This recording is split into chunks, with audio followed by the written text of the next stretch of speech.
Hey guys, just 2 or 3 days back, I wrote a post about a jail pod. Actually, that was a prison pod, I guess, and how it was a great representation of human beings in general, how they all come together in the face of a calamity, in the face of a threat of some sort. And that is a great segue to the second part of what's happening with the Steem and Tron Steam acquisition by Tron and the hostile takeover by Justin Sun.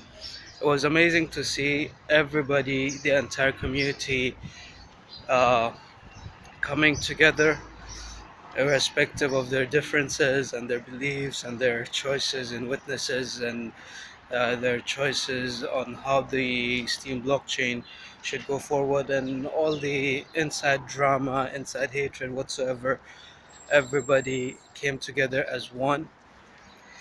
So, in my last video, I concluded with the Steemit blogs update, and that just fired up the entire community. Right? That was the attack, and then the community had to defend. They had to get back at Tron. So immediately, what happened is basically a town hall was called. It wasn't even a town hall anymore. It was basically running down into the trenches and everybody gathering there. The same trenches which have hidden tunnels where many people have colluded within themselves. Many people have um, made a lot of malicious these words. But yeah, so like a town hall was called on Discord. It was probably the biggest gathering I've seen. A town hall meeting that went for a good 6 hours probably. uh, I think the highest was around 230 people in the audience. A lot of people gave their opinions, a lot of people made sure they were heard. But the biggest thing is that we did not stick to what happened and how it happened, because still there are a lot of community members who thought that the fork was a bad idea. A lot of people thought that soft fork was a good idea. Nevertheless, nobody stuck to that. Although that was brought up, we made sure to get over it, because what's done is done. We need to make sure that we get our steam back, right? So the town hall went on for a long, long time. I was there probably for 3.5 hours, 4 hours at max, just listening, chiming in, throwing in some jokes, because nobody's gonna listen to Blind Spot.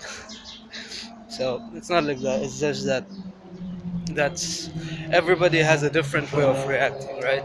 Some people use humor, some people use sarcasm as a defense mechanism. So yeah, everybody was doing their thing. There were a lot of back to zeros, like opening up a sister chain, starting from zero again, all of that stuff, which is a no go. We have had this conversation many times, starting a sister chain, starting from zero, and always we have found a way to overcome it.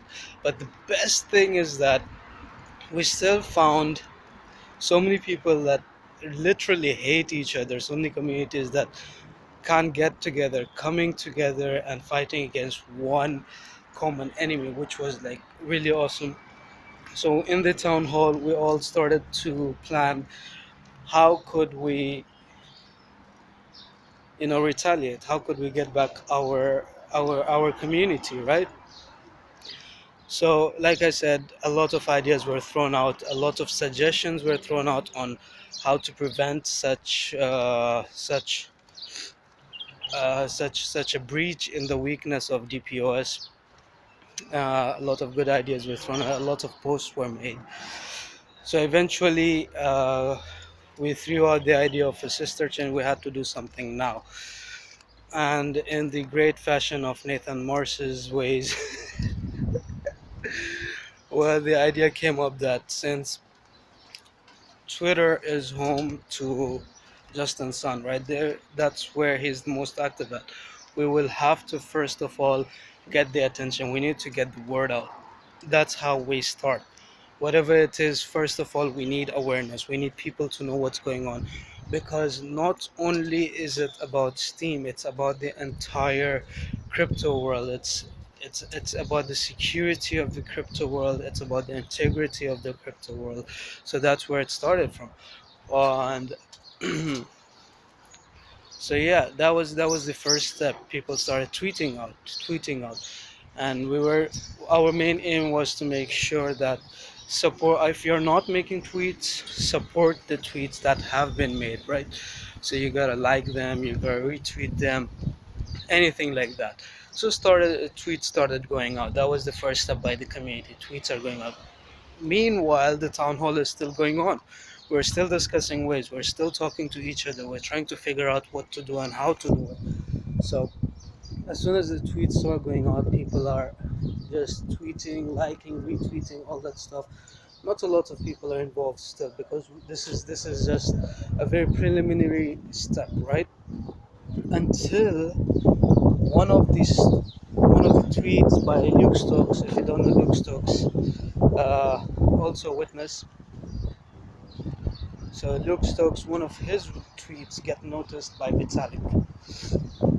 Now Vitalik is Mr. Blue Check, right? And Vitalik gets hold of that tweet, he retweets it, he quote tweets it, and that was it. That was the beginning. We realized what we had in our hands now. We had a huge weapon, a very huge weapon. That response from Vitalik uh, somehow convinced us that not only Vitalik, we can get a lot of people involved. That started, and everybody started tweeting in, tweeting out, and tagging people, making sure reaching out to news agencies, news sources, crypto sources, whatnot, and just a whole ass barrage of tweets went out. I'm still surprised Steem isn't trending. I'm still surprised hashtag not Turkeys is trending. I'm still surprised nothing related to the cryptocurrency Steem or the blockchain Steem is trending, because so many tweets went out.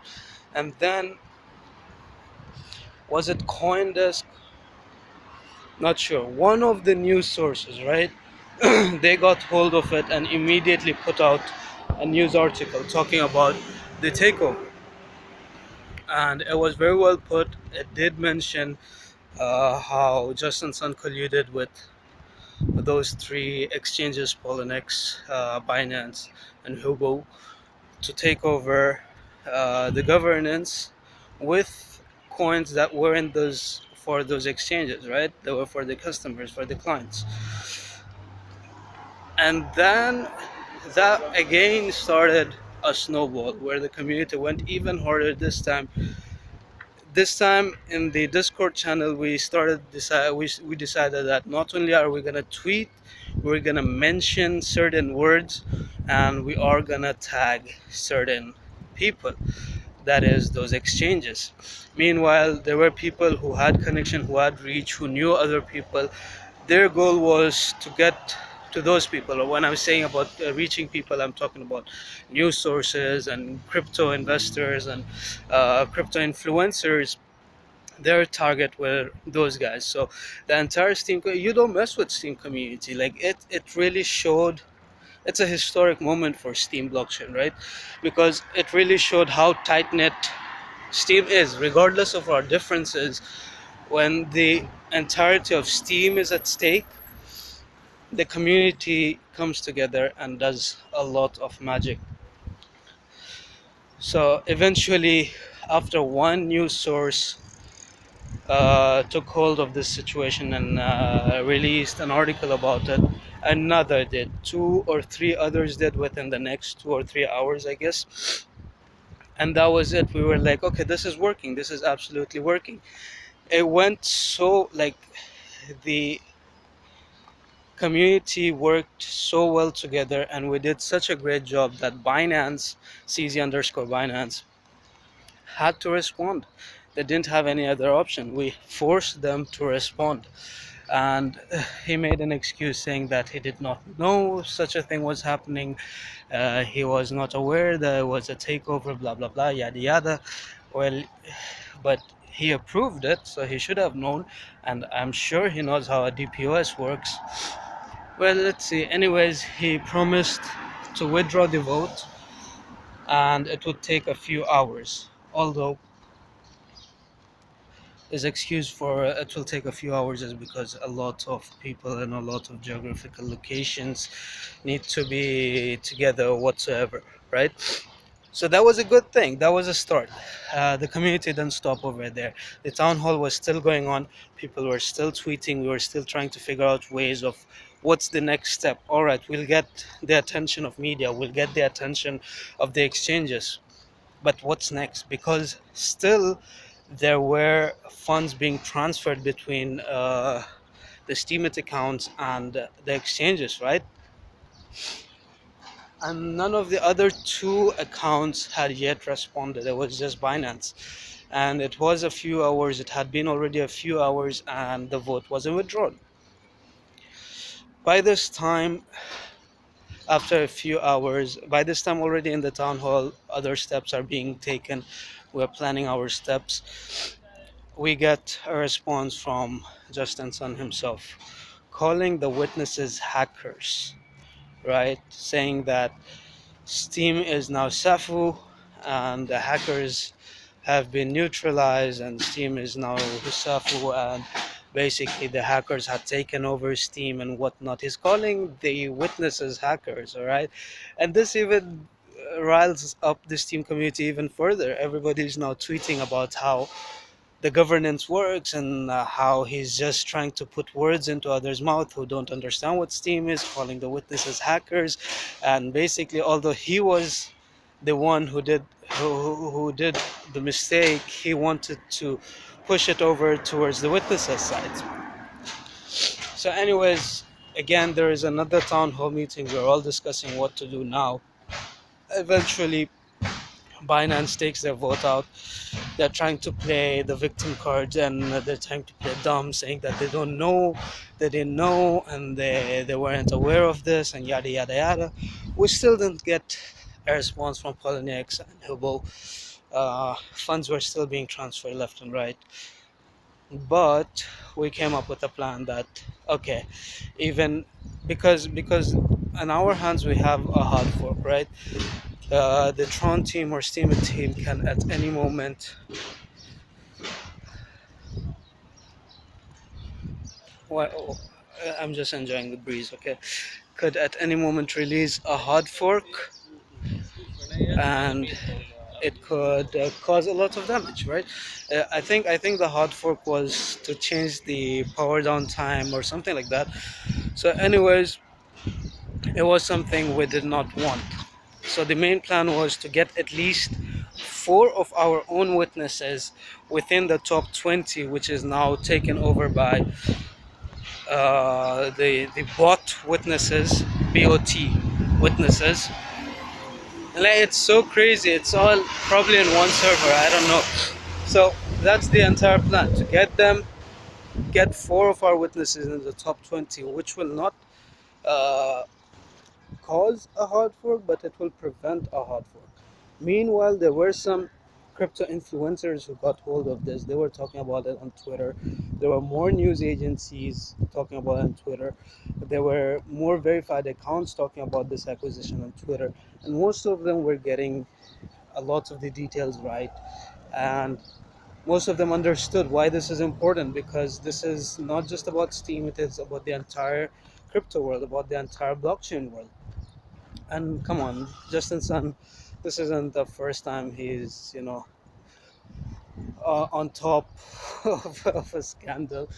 So now we are all planning to get 4 of our witnesses in the top 20 minimum, so that we can stop any sort of hard fork that we don't want. And that's it. start voting. People started voting. The community started voting. The bot accounts had like 20, 30, 40 votes each, and our witnesses started breaching the top 20, and they started going up into the top 20. They had like 13,000, 14,000 votes, and that was a clear proof of that the community witnesses versus bot witnesses that are under control by Tron and voted in by the stake of exchanges that didn't own those coins. So right now, first we got Yabamat, and I guess he made it to number one. Then we got Roland P. I think now we have Good Karma and Annex. Those were the top four, the first four. I think Roland P and Yabamat. Yabamat was in number one, Roland P was in number two, and then Good Karma came in, Annex came in. We got the top four. I mean, we got four of our witnesses in the top 20. And last time I checked, we got seven of our witnesses, and that showed the power of the community, the the astounding power of the community going against these rich big shots who pretty much tried to completely destroy Steem as it is, and how the community fought against them and came up. So now we can prevent a hard fork, which is good. And it was a meeting. The recording is up online. I think it's on Eurosol's account, where Tron uh, suggests that when the bot Steem it, they weren't explained much about how Steem works. Um, they were buying the community almost. That's what they understood. They had no interest in the governance. They just wanted to make profits. They didn't intend to use their stake. We'll see about that. We already saw about that. They just wanted to make profits. They didn't want to mess with the governance. They wanted to make developments and so on. It's rather sad, I guess, that it had to come to this. And nobody is actually very certain on whom to put the blame on. Like, a lot of people understand that what the soft fork did wasn't a nice thing.